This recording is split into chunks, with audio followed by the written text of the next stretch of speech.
Hello everyone, আসসালামু আলাইকুম। কেমন আছেন সবাই? সো বুক টেলস উইথ কাজী আসিফের আজকের এই ভিডিওটা অ্যাকচুয়ালি ইটস নট আ খুব বড় রকমের ভিডিও। এটা একটা হঠাৎ কেনাকাটার ভিডিও। সো আমি কিছুক্ষণ আগে পিবিএস শান্তিনগর থেকে এই পত্রিকাটা কিনলাম। এটা হচ্ছে রহস্য পত্রিকা। আপনারা হয়তো অনেকেই জানেন যে সেবা প্রকাশনী প্রতি মাসে বিভিন্ন রহস্য গল্প, অতিপ্রাকৃত, হরর এরকম মৌলিক বেশ কিছু গল্প, সেই সাথে অনুবাদের ওরা পাশাপাশি একটা অনুবাদ নিয়ে একটা পত্রিকা প্রতি মাসে ওরা প্রকাশ করে। সো এটা আমি গত 2-3 বছর ধরেই প্রতি মাসে একটা করে রহস্য পত্রিকা কিনে থাকি এবং পড়ে থাকি। সো সেই ধারাবাহিকতায় এই মাসের রহস্য পত্রিকাটা নিলাম। সো প্রতি মাসে আমি অনেক রকম ফিচারের মধ্যে থাকে, অনেক ফিচার্স থাকে, দেন হচ্ছে আপনার কবিতা থাকে, উপন্যাস থাকে, দেন গল্প থাকে, এবং অধিকাংশ গল্পই হচ্ছে আপনার হরর, অতিপ্রাকৃত, দেন হচ্ছে thriller, mystery, science fiction. So এই ধরনের গল্পই সব থেকে বেশি থাকে। আমি যেহেতু পার্সোনালি খুব হরর কিংবা মিস্ট্রি ফিকশন পছন্দ করি, সো সেই দিক থেকে এই মানে পত্রিকাটা নেওয়া। এর পাশাপাশি হচ্ছে চাকরি বাকরির ফাঁকে ফাঁকে, কাজের ফাঁকে ফাঁকে কিংবা অফিস যাতায়াতের সময় টুকটাক একটা পত্রিকা পড়তে ভালো লাগে। সো সেই দিক থেকে ওই পত্রিকাটা নিয়েছি।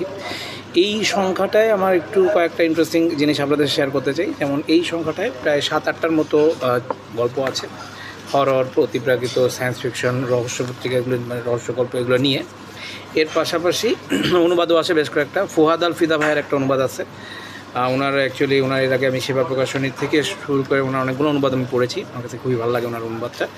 সো এর পাশাপাশি এবার কিছু স্পেশাল ফিচারও আছে। যেমন এবার যে দুটো ফিচার আছে তার মধ্যে একটা ইন্টারেস্টিং ফিচার আছে, আমি একটু আপনাদেরকে শেয়ার করতে চাই। সেটা হচ্ছে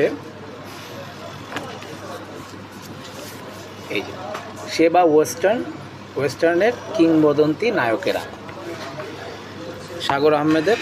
এটার মধ্যে আসলে সেবার ওয়েস্টার্ন যারা লিখেছিলেন, ঠিক আছে, মানে আসলে ওয়েস্টার্ন পত্রিকা নিয়ে ওয়েস্টার্ন কী, কোথা থেকে আসছে, এটা আসলে কে, মানে কারা লিখেছে বা কীভাবে এই ওয়েস্টার্নের গল্পটা শুরু হয়েছিল, সো সেটা নিয়ে একটা ছোট্ট একটা লেখা আছে এখানে 2-3 পৃষ্ঠার, সাগর আহমেদের। এর পাশাপাশি আরেকটা ইয়ে আছে, শ্রদ্ধাঞ্জলি বলে ওদের একটা অংশ আছে, যেখানে হচ্ছে স্মৃতিকথা উল্লেখ করা হয়। সো এখানে একটা শ্রদ্ধাঞ্জলি অংশ আছে, যেটা হচ্ছে 3 গোয়েন্দা রকিব হাসান ও আমার কৈশোর। অনির্বাণ মাহমুবের এই লেখাটা আসলে ওনার ব্যক্তিগত ভালোবাসা বা 3 গোয়েন্দার প্রতি যে উইকনেসটা ছিল আমাদের সবার, যেটা আছে আর কি, সো ওটা নিয়ে এটা লেখা। So that's it.